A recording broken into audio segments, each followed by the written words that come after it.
Now, like when you mentioned crunch, though, I mean, obviously crunch is still very much of a thing in the gaming industry today. I mean, like the most recent example I can really think of is Red Dead Redemption 2 with Oh, Rockstar. absolutely. Oh, Yeah. God, yes.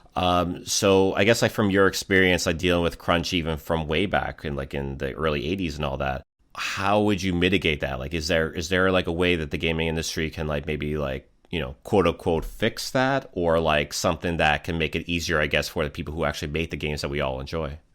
Well, the kind of games we were doing, I mean, let's call back in the 90s. Everybody was enamored with Mario. And so, a lot of the games were platformers. Hmm. And those stories back then were not Red Dead Redemption. They were text bubbles coming up with characters. And, the joke kind of was that sometimes in the lab is, well, we're creating the next platformer game for a client or for somebody, and we have 20 levels. Well, it's getting clear that near the end, and we've got, 7 levels of the front, 7 levels of the back.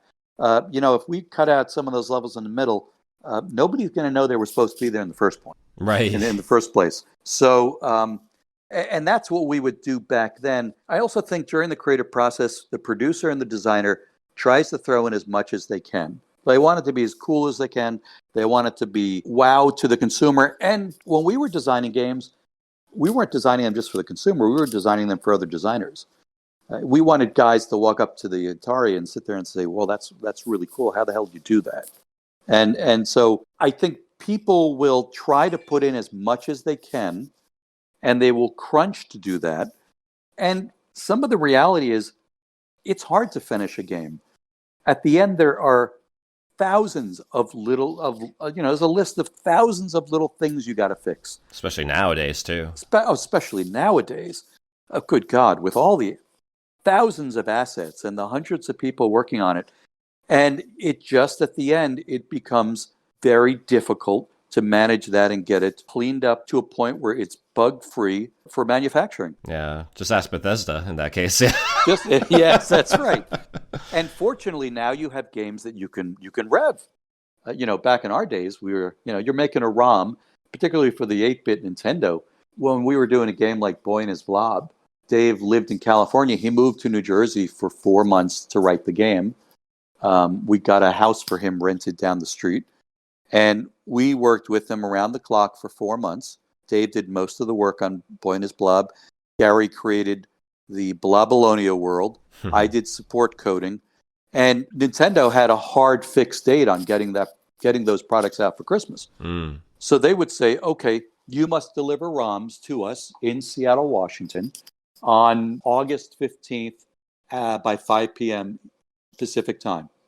And if you did not get the ROMs to us by that date, you would have to wait the next quarter to submit the game." Oh wow, yeah. And we were trying to make Christmas, and there was manufacturing done overseas, and that would be weeks and weeks, and then they would put on a boat and ship it to us, and then we would have to get a freight forwarder to get it to our warehouses. This is when we were Absolute Entertainment. We were publishing games, Hmm. and we literally, at the end of a lot of those projects, we flew a guy and put him up in a hotel across the street in Redmond, Washington, across from Nintendo's offices. And we would write code and send it to him overnight. Now, this is at that point, you had AOL and you had not much else.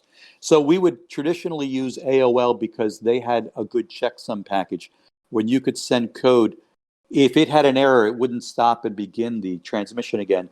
It would pause until the error was correct and then continue. And so we would be sending code over to somebody in Seattle to overnight, take like 8 hours, to, I guess back then it was not 2400 baud, but it wasn't much else, 4800 baud.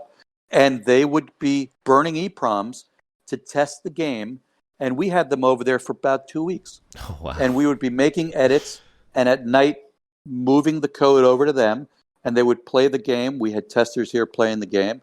And we would fix bugs and send the code so that literally on August 15th in the morning, they would have code that we feel is good. They would package them up. They would label each ROM. They would actually have a VCR because you had to submit games with a full playthrough of the game on a VCR tape. And they would create the package and walk over to Nintendo and make sure that it was in their hands by 5 p.m. the joke at that period of time was if you had a bug in your game, it became a feature because there was no way to remanufacture it. And now that's like a meme now these days. That is a meme.